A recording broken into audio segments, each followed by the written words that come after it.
Hello students, स्वागत है आप सभी का आपके अपने चैनल एवर लर्निंग पॉइंट में। आज हम आपको संख्या पद्धति से संबंधित कुछ तथ्यों के बारे में बताएंगे। तो सबसे पहले हम बात करते हैं संख्याओं के प्रकार। संख्या कितने प्रकार की होती हैं? टाइप ऑफ नंबर, संख्या के प्रकार। संख्या के प्रकार मतलब संख्याओं को कितने भागों में बांटा गया है।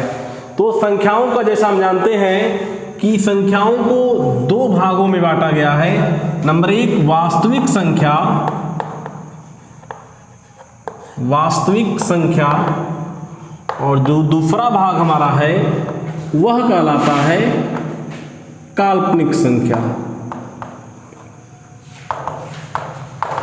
तो सबसे पहले संख्याओं को दो वर्गों में डिवाइड किया गया, वास्तविक और काल्पनिक। इसके बाद जो है कि वास्तविक संख्याओं को फिर दो भागों में बांटा गया, जिसे कहा जाता है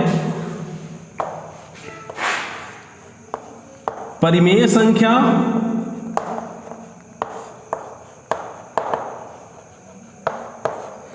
एंड अपरिमेय संख्या।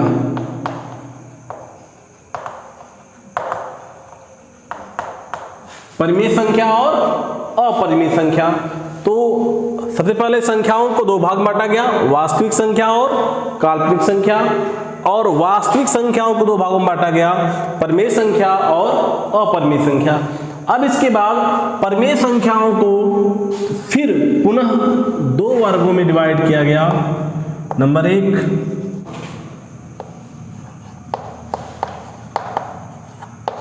एंड नंबर सेकेंड भिन्न।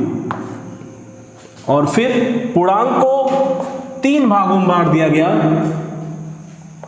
पहला भाग कहलाया धनात्मक या ऋणात्मक पूर्णांक, ऋणात्मक पूर्णांक,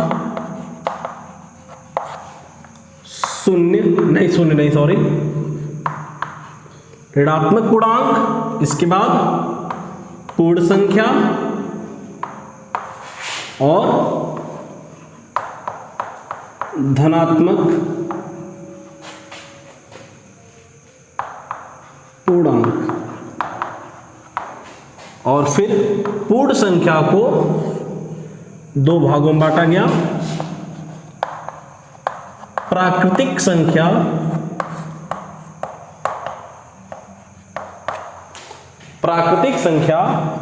और शून्य। इस प्रकार से संख्याओं को डिवाइड किया गया है। तो हम कह सकते हैं संख्या कितने प्रकार की होती है? दो प्रकार की होती है, वास्तविक संख्या और काल्पनिक संख्या। और वास्तविक संख्याओं को दो भागों में बांटा गया, परिमेय संख्या और अपरिमेय संख्याओं में। इसके बाद परिमेय संख्याओं को दो भागों में बांटा गया, पूर्णांक तथा भिन्न में। पूर्णांक कितने प्रकार के होते हैं? पूर्णांक तीन प्रकार के होते हैं, ऋणात्मक पूर्णांक, पूर्ण संख्या और धनात्मक पूर्णांक।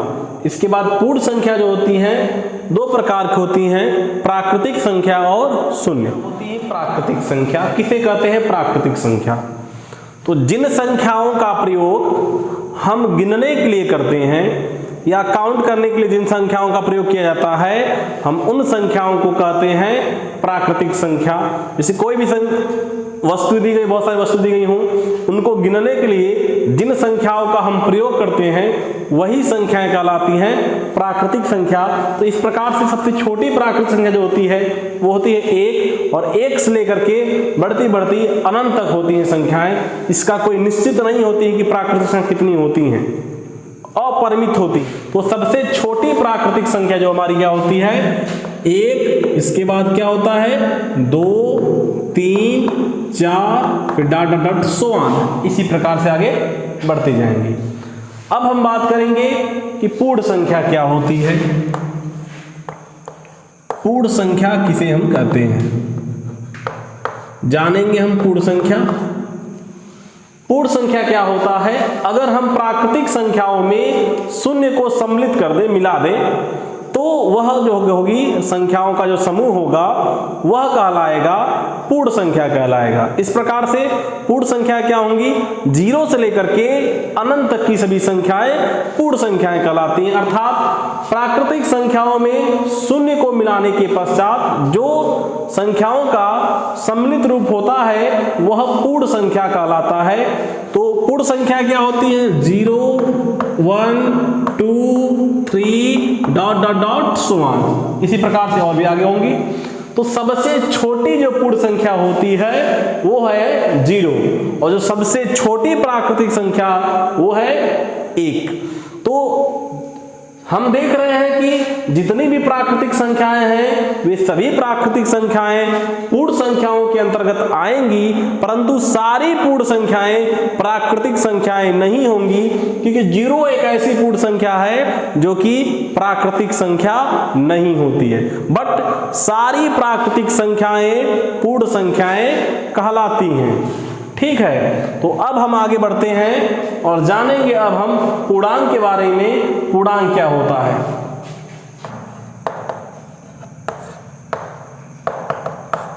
पूर्णांक दो शब्दों से मिलकर बना है, पूर्ण अंक, कंप्लीट नंबर। ये कहलाए क्या, पूर्णांक कहलाएगा। नाम से क्लियर है, पूर्णांक, पूर्ण और अंक, मतलब ऐसा अंक जो क्या हो, पूर्ण हो, कंप्लीट हो, उसे हम कहेंगे क्या, पूर्णांक। तो पूर्णांक कितने प्रकार के होते हैं? अगर आपसे कोई पूछ दे पूर्णांक कितने प्रकार के होते हैं तो आप क्या कहेंगे उसे?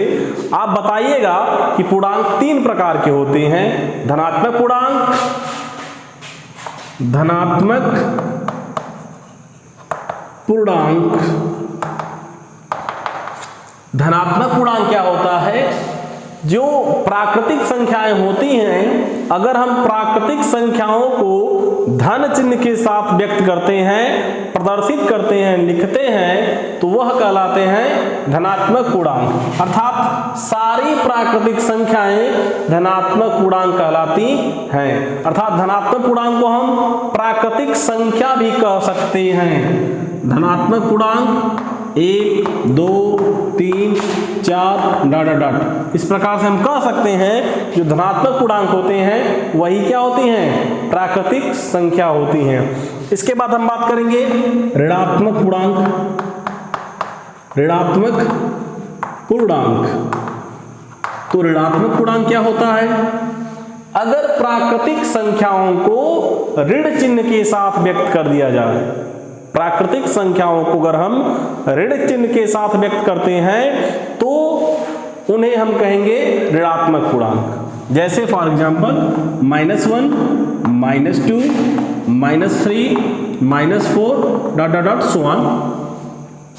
तो इस प्रकार से प्राकृतिक संख्याएं हैं और एक कंप्लीट नंबर है, बट इसका साइन जो सिंबल है, चिन्ह है, वो क्या है, ऋणात्मक साइन है, इसलिए इसे हम क्या कहेंगे, हम ऋणात्मक पूर्णांक कहेंगे। और तीसरा जो पूर्णांक होता हमारा होता है शून्य पूर्णांक। शून्य पूर्णांक मतलब कि पूर्णांक, शून्य पूर्णांक जो होता है यह न तो पॉजिटिव होता है और ना ही नेगेटिव, या हम इसे कह सकते हैं यह पॉजिटिव और नेगेटिव दोनों होता है। यह जो शून्य पूर्णांक होता है, संख्या रेखा पर व्यक्त करते हैं पूर्णांक को, तो शून्य पूर्णांक के दाहिने जो अंक होते हैं वो धनात्मक पूर्णांक होते हैं, और जो बाएं के अंक होते हैं, बाएं साइड जिसको हम प्रदर्शित करते हैं संख्या रेखा पर, वह ऋणात्मक पूर्णांक होते हैं। और शून्य क्या होता है, धन पूर्णांक भी कह सकते हैं और ऋण पूर्णांक भी कह सकते हैं। शून्य पूर्णांक के अंतर्गत केवल शून्य आता है। शून्य पूर्णांक के अंतर्गत केवल ही शून्य, एक ही पूर्णांक आता है शून्य, जो कहलाता है शून्य पूर्णांक। सम संख्याएं किसे कहते हैं, जानेंगे उनके बारे में। तो वे संख्याएं जो 2 से पूर्णता विभाजित होती हैं, पूर्णतया मतलब कि पूरी तरह से कट जाए, शेषफल कुछ भी न बचे, उन संख्याओं को हम कहते हैं सम संख्या। फिर से हम बताना चाहेंगे कि वे संख्याएं जो 2 से पूर्णतः विभाजित हों, उन संख्याओं को हम कहते हैं सम संख्या। अर्थात कभी कोई संख्या दी गई हो और हमें बताना हो कि क्या दी गई संख्या हमारी सम संख्या है या सम संख्या नहीं है, तो इसके लिए हम क्या करेंगे, उस संख्या को 2 से भाग करेंगे, डिवाइड करेंगे और देखेंगे क्या शेषफल शून्य प्राप्त हो रहा है। अगर शेषफल शून्य प्राप्त हो रहा है तो हम कहेंगे कि दी गई संख्या सम संख्या है। अर्थात सम संख्या क्या होती है? 2, 4, 6, 8, 10 dot dot dot so on ऐसे बढ़ती जाएंगी। तो जो सबसे छोटी जो सम संख्या होती है वो हमारी होती है 2। सबसे छोटी सम संख्या 2 और सबसे बड़ी सम संख्या पता नहीं, कुछ भी हो सकती है। ठीक है, अब तक बनी ही नहीं है तो सबसे बड़ी सम संख्या निश्चित नहीं है, बट सबसे छोटी सम संख्या क्या है? 2 है। ठीक है, तो सम संख्या क्या होता है फिर से बताना चाहेंगे, जो संख्याएं 2 से डिवाइड हो जाए, कट जाएं, उन संख्याओं को हम क्या कहेंगे? सम संख्या। आगे बढ़ते हैं, विषम संख्या। विषम संख्या क्या होता है? विषम संख्या किसे कहते हैं? दिया जाए कि इन संख्याओं में विषम संख्याओं को छांटिए तो कैसे हम पहचानेंगे कि यह विषम संख्या है? तो अगर जो दी गई संख्याएं हों, उन संख्याओं को अगर हम 2 से डिवाइड करते हैं, भाग करते हैं, भाग करने के पश्चात शेषफल कुछ न मिले तो सम है। अगर शेषफल कुछ भी आ जाए, भाग करने पर शेषफल 0 न आए तो दी गई संख्या हमारी विषम संख्या कहलाएगी। फिर से बताना चाहेंगे, अगर कोई संख्या दी गई हो और उस संख्या को हम 2 से डिवाइड करते हो, डिवाइड करने के पश्चात भाग करने के पश्चात शेषफल 0 न आए, शेष 0 न आए, उसके अलावा कुछ भी मिले, 0 न आए उसके अलावा कुछ भी, अर्थात 1 मिले, 2 से भाग करें तो 1 ही मिलेगा। अगर हम 2 से किसी संख्या को भाग कर रहे हैं, शेषफल 0 न आके बल्कि 1 आएगा तो दी गई संख्या हमारी कहलाएगी विषम संख्या। ठीक है, जैसे सबसे छोटी विषम संख्या हमारी क्या होती है? 1, 3, 5, 7, 9, 11, 13 डॉट डॉट सो ऑन। इस प्रकार से हम कह सकते हैं कि सबसे छोटी विषम संख्या होती है 1। सबसे छोटी विषम संख्या होती है 1। अभाज्य संख्या या ऋण संख्या। ऋण संख्या क्या होती है? अभाज्य संख्या क्या होती है? वे संख्याएं जो केवल अपने आप से विभाजित होती हों, उन संख्याओं को हम कहते हैं अभाज्य संख्या या ऋण संख्या। फिर से बताना चाहेंगे, वे संख्याएं जो केवल और केवल स्वयं से विभाजित होती हैं, उन संख्याओं को हम कहते हैं अभाज्य संख्या या ऋण संख्या। ठीक है, जैसे सबसे छोटी अभाज्य संख्या हमारी होती है 2, 3, 5, 7, 11, 13 डॉट। तो जो अभाज्य संख्या है, सबसे छोटी अभाज्य संख्या 2, उसके बाद 3, 5, 7, 11, 13 ऐसे डॉट डॉट आगे सोआन बढ़ती जाएंगे। बट हम बात करेंगे 1 की, तो 1 को अभाज्य संख्या के अंतर्गत नहीं रखा गया है। क्यों है भाई? किसे हम मिश्रित संख्या कहते हैं। मिश्रित संख्या क्या होती है? क्या आपने कभी सुना है मिश्रित संख्या के बारे में? नहीं सुना है, जान लीजिएगा मिश्रित संख्या क्या होती है। ठीक है, मिश्रित संख्याएं वे संख्याएं जो 1 से बड़ी हो और अभाज्य न हो।